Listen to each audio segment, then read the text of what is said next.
you want to turn on LDAC for your headphones or earbuds on a Poco C75, then all you have to do is just to open settings, and for sure you will have to be connected with your phone and with your headphones.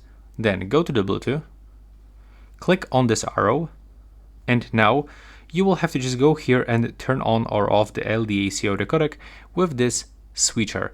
But if you don't have this LDAC right here, so in some cases you will have to download the brand application of your device. So in my case, I was actually downloading the Sony headphones application. I just go into the device settings, and I have to switch the sound quality mode from stable connection to the sound quality mode. After this, you will have to turn off this application, just close it, and turn off and turn on your Bluetooth back. And then you will be definitely able to change the LDAC audio codec right here.